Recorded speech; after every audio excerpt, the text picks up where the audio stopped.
Hello and welcome to the Creative Cake System, designed by myself, Kerry Griffiths, in association with Katy Sue Designs. So, I'm very excited. I'm going to share with you two of our new molds that are going to be launched, and they're the Ruffle Molds. So what we're launching is we're launching the small ruffle, and we're launching the medium ruffle. They don't look much in mould, but I can tell you, you're going to see the wow factor when I take them out. So before I start working with these, let me tell you a couple of things that you will need to know. Now, first of all, what paste am I using? Now, any of you who've seen previous videos, I apologise, I'm going to repeat myself, but I need to make sure I'm always very clear about this. I'm using any sugar paste or fondant, whether it's ordered from a manufacturer, whether it's taken from a supermarket, and what I've done is I've added Tylose powder or CMC powder just to firm it up, just to give it a bit more strength. Now, as far as a recipe goes, I can't give you an exact recipe because a lot of it will depend on where you live in the world, humidity, temperature of the hands, is the sugar paste or fondant you're working with soft and sticky to start with, or is it slightly firmer? So what we've decided is any shop bought or any bought sugar paste or fondant, approximately 500 grams or 1 pound of the paste with between 10 and 15 grams of CMC or Tylose powder. There's a little bit of a caveat in there. If you've got really hot hands, you need to use 15 grams. If you've got cold hands, you can get away with 10 grams. If you're in a very humid country, like say Malaysia, the Philippines, or Wales, it's always raining where I live, then you're going to need 15 grams in there. If you've got a very soft, sticky paste, 15 grams. If you've got a firmer paste to start with, you can do 10 grams. So what I would say is whenever you're using your paste, there's two things to look out for. Number one, if you're having difficulty getting it out of any mold, not just Katy Sue molds, but any molds at all, you need to look at one or two things. Have you dusted your mold first? And secondly, do you just need to up the CMC or Tylose quantity just to make it a little firmer? Now, I did mention there, what did you dust your mould with? We always dust our moulds here at Katy Sue Designs with cornstarch or corn flour. The reason we do that is because if there's any moisture trapped in any of the detail that we put into this mould, if you dust it with the icing sugar would then make syrup with that little bit of moisture, whereas the corn flour would actually make sure that it dries it out totally. So I'm going to demonstrate both of these to you, so just to show how they work. So let's start with the medium-sized one first. So I'm going to take some of my sugar paste or fondant. Now the project we're eventually going to be doing is actually going to be yellow, but for the sake of the camera, I'm going to do them in green because that gives us a really good contrast between mould and paste, so you can get a really good shot of it. So make sure your paste is nice and pliable, warm it up with your hands, and then I take some of my cornstarch or corn flour and I'll go along. Now the places you need to make sure are in here where all of this undercut is. Now the team here at Katy Sue Designs always says I use too much cornstarch in a mould. However, my argument is I have absolutely radiators for hands. So with my radiator hands, I know it's going to be sticky. So I put it in and then I tap it all back out again. So there's nothing left in there. If there is, just give it a little bit of an extra brush just to remove it. So put that to one side at the moment to show you how I'm going to work with my paste. Take that off, it's going to be a bit much. Now, we always, no matter who we are, will do one of two things. We'll either grab too much paste or too little paste. So know that we haven't got a weight written on the packaging, but I've got a few tricks to share with you that will give you an idea of how much you need. I always roll it into a sausage first. It's one of the ways I work. I'll then take my mould. Now the sausage should lay down the middle, and I've found that if the sausage is only as wide as that ridge and that bit of detail there, that's approximately the right size. You'll see that I've left a large tab at either end. That's intentional. Don't think you have to cut these off. So put some cornstarch on my fingers and I'm going to walk my way up the mould with my fingers. This is just beginning the process to embed this into the mould. Once I've done this, we've got this scalloped edge along here. This is the one you need to focus on. So I'm going to do a rocking motion. I'm going to push this way and then back in, and I'm going to work my way all the way along this mould, pushing the paste down and under that lip. once you're happy you've got it in place, you do need, a little bit of cornstarch for myself, you do need to focus on cleaning this edge. So the way I found best to do that is push the paste back up and then push it down again. You need to see all of these teeth along the bottom of this mould.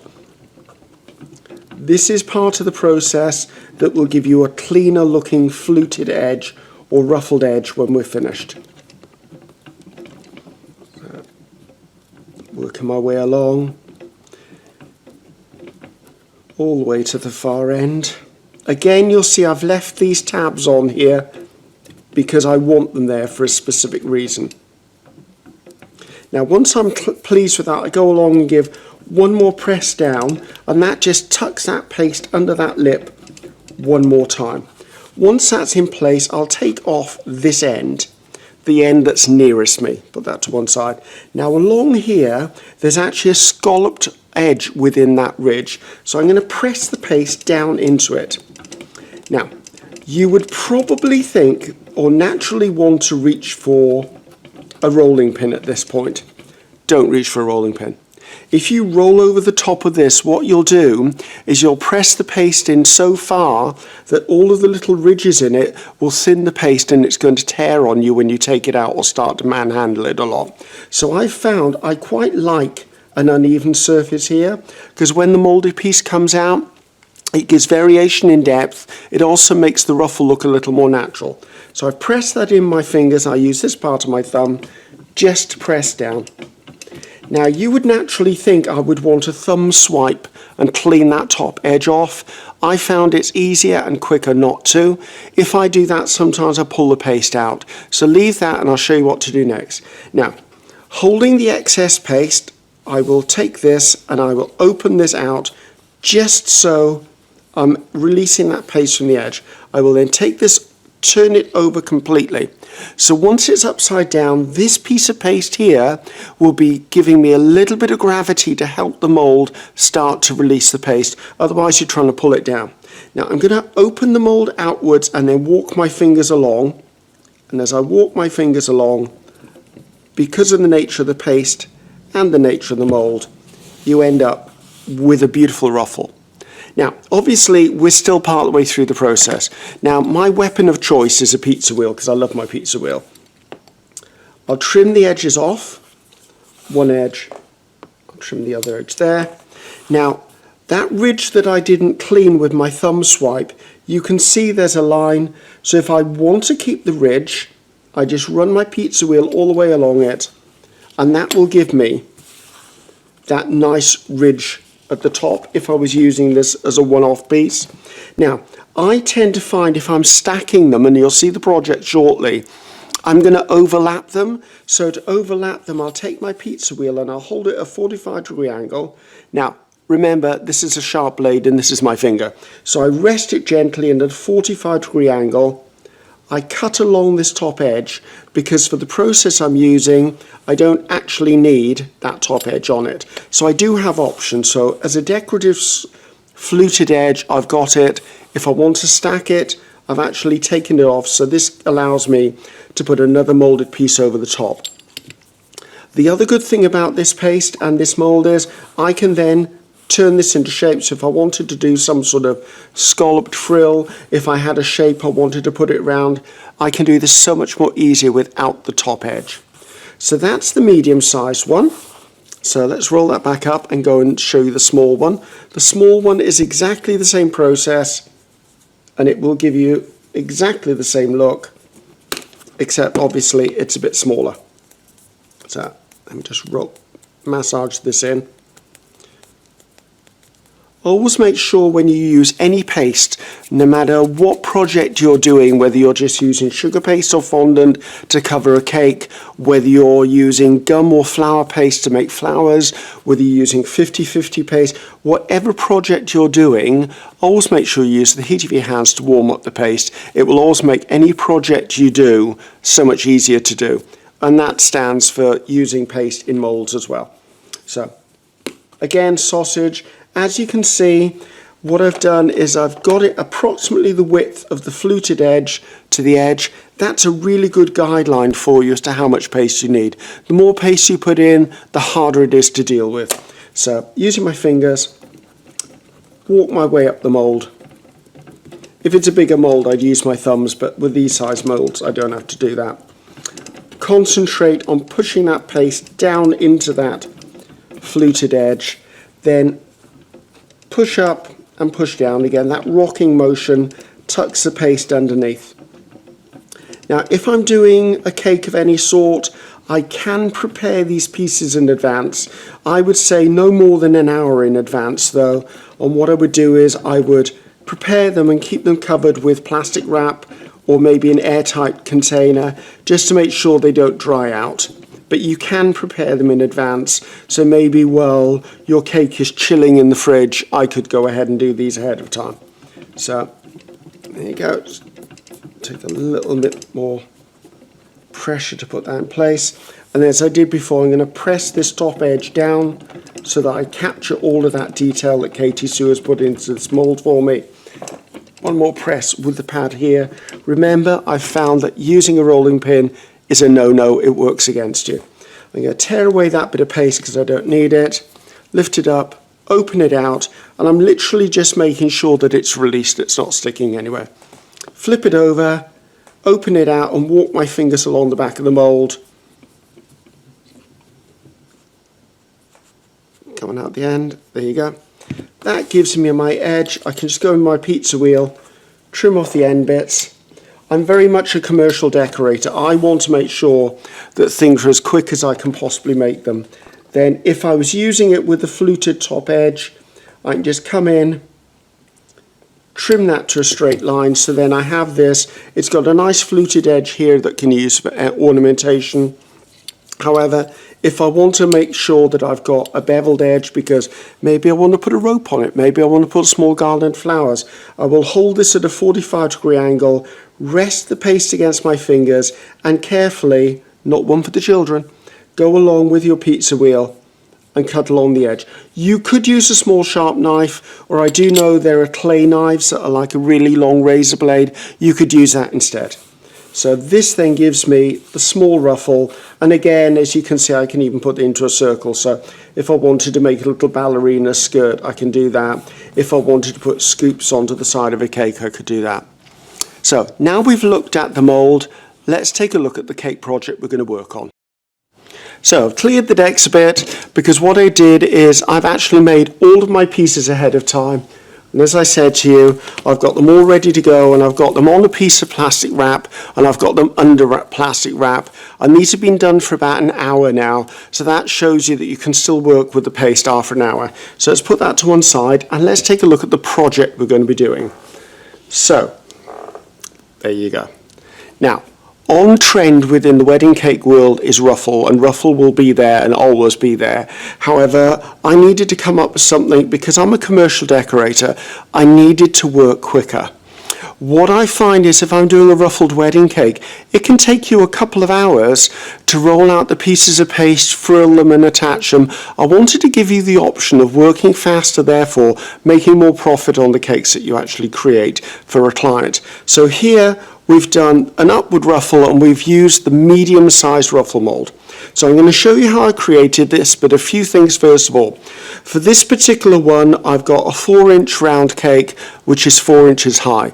To do the entire cake with ruffles took me about 45 minutes, just to give you an idea of what you're looking at. Now, because there is weight within a moulded piece, what I would say is you could choose to do the ruffles as you're coating on the side without coating the sides of your cake.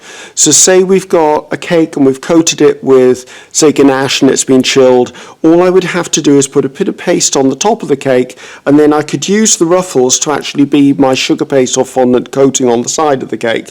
Or you could cover it as normal and then attach them to that, which is what I'm going to do. But I just wanted to talk about an option there for you.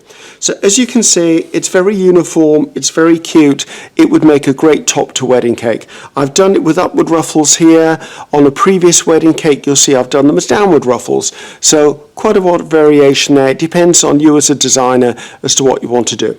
So let me show you where we started. Let's put that to one place. So this is what my cake started to begin with. So I'm going to reach over, get my turntable, and then show you the process for cake mapping for this project. Now, I've become quite famous for my term cake mapping because we all know I'm slightly OCD, so I need everything to be accurate. But to be honest with you, if you want these ruffles to work and to look correct, you need to get them as evenly spaced as possible. So first thing I'm going to do is I need to make a side template for my cake, or should I call it a guide, because it's not really a template. Now I'm using quite a thick piece of card here.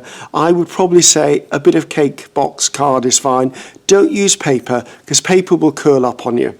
So I'm resting this on my board, so if this was freshly fondanted or sugar paste, you'd need to be aware that you're not marking your board. I do that, and then I take another piece and I will just mark on the top there, so I know where the top edge of my cake is. Now, another thing I want to do here is make some sort of sign there, so I know that that's the top of the cake. So now let's move on to a flat surface so I can show you what the next step of this process is. So here's my template, here's the top edge of my cake, and I've actually written top just to make it absolutely clear to me that I don't have any mistakes. Now I've made one strip of this, and I'm just going to cut it into chunks. No, it doesn't need to be any measurement whatsoever. This is just for me to play with, okay? If you want, you could make these pieces and let them dry so you know for future projects you've always got them handy.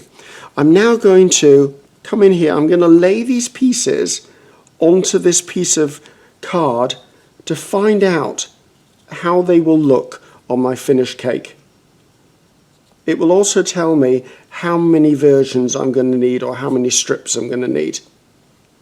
Now it depends on you as to how close and how far they actually are apart, but as you can see there, that's a good indication for me of the spacing I need to work at. Once you've done this here, the next step is get a pencil, and if you look from the side, you'll see where the bottom edge of every single piece of the paste is.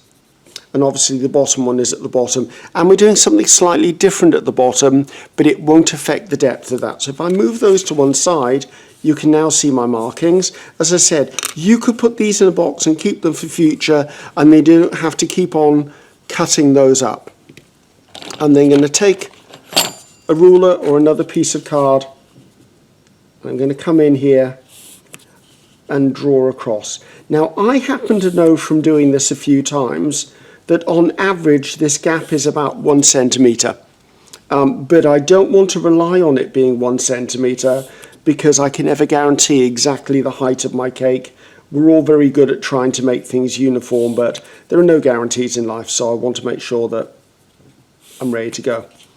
This is my template now, so I know that every single one of these lines represents the bottom edge of a ruffle.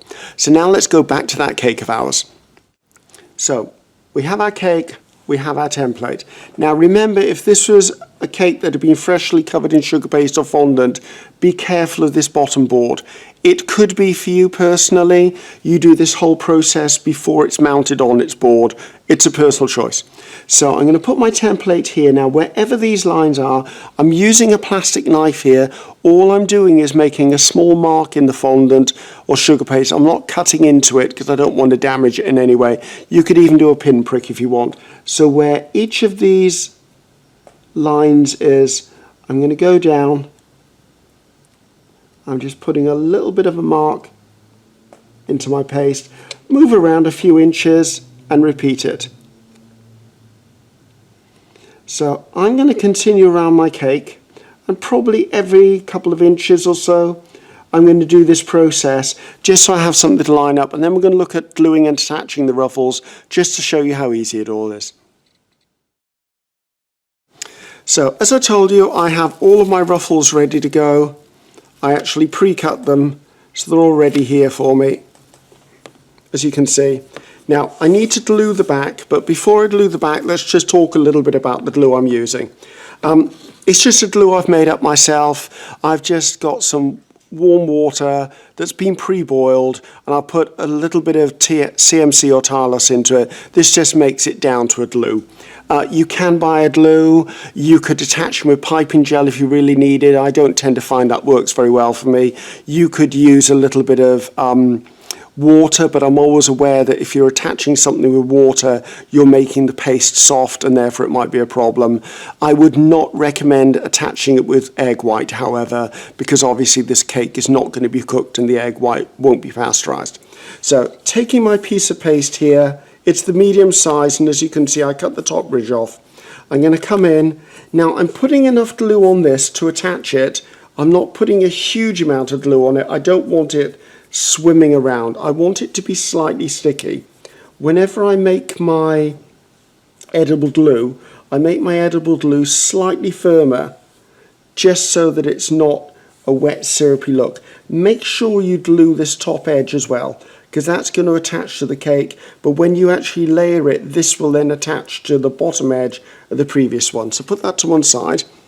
Now you can lift this up. It's got quite a little bit of a body to it. It's not going to move around. I find with the first one, I attach it in the middle. Now I'm going to come in and I'm going to look at my cake, and I'm going to attach it at the bottom where those lines are. The important thing is to get it on the cake before you start fussing around with it. Now once it's in place, I can then slide this up or down until it actually meets that top mark.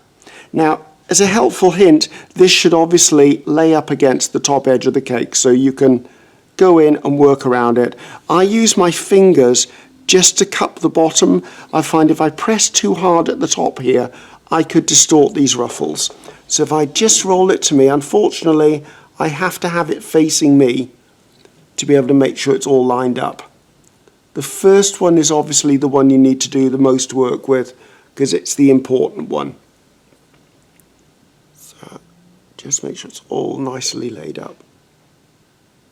Right, that's pretty much that.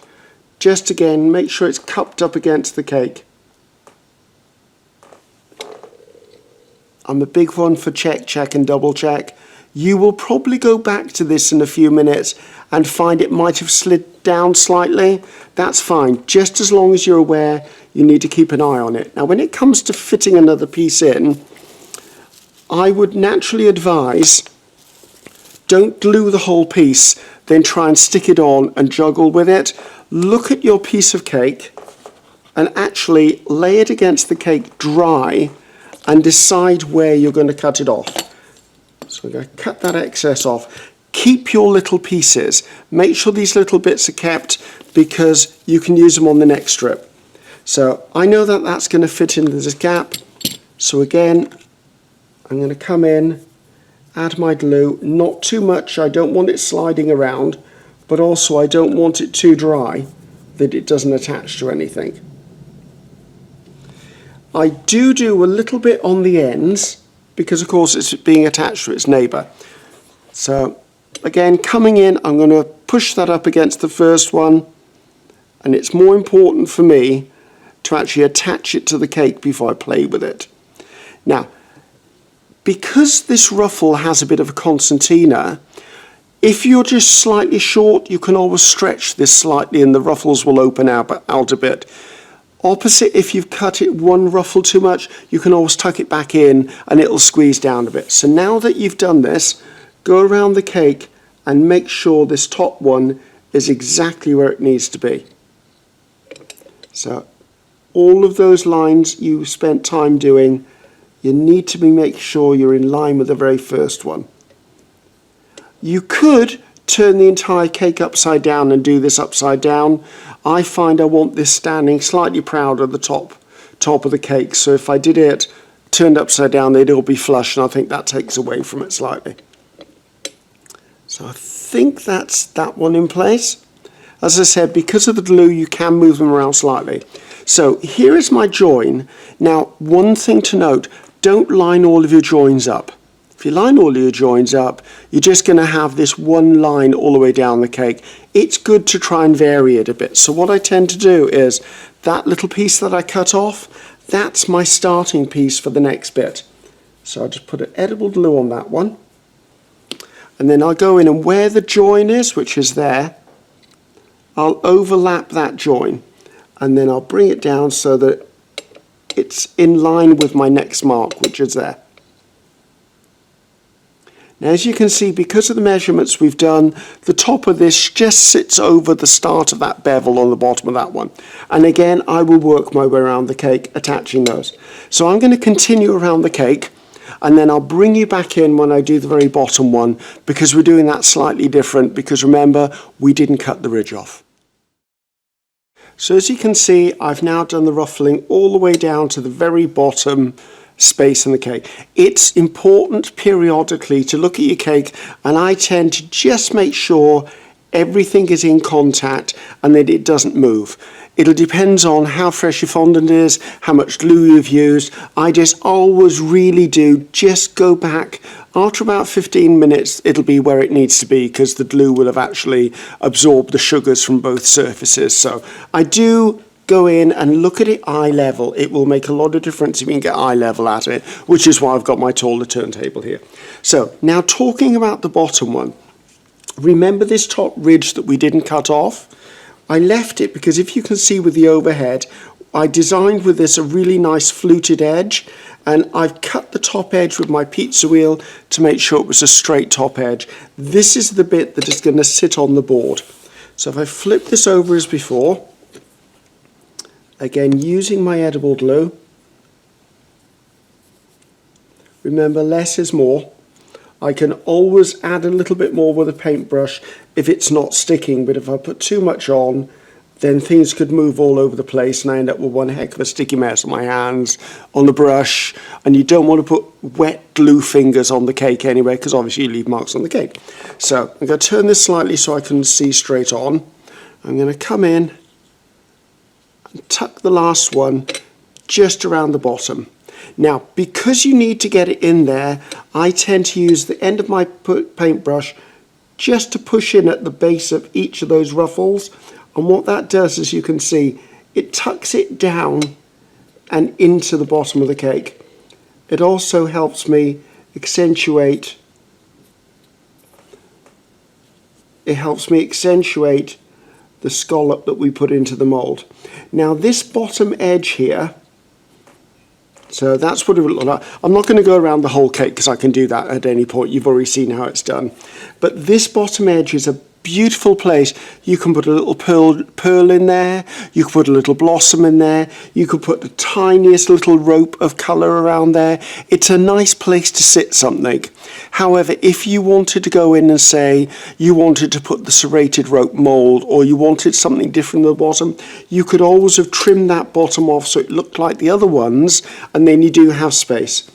So there you go. So I hope you like that project. As I said, as a commercial decorator, this speeds the whole process of wedding cakes up for me, because I could have someone helping me now do a wedding cake that is actually quite low in skills, yet as long as they can produce it out of the mould, they could be producing it, I could be attaching it. I could probably halve my time in doing a cake, a full wedding cake.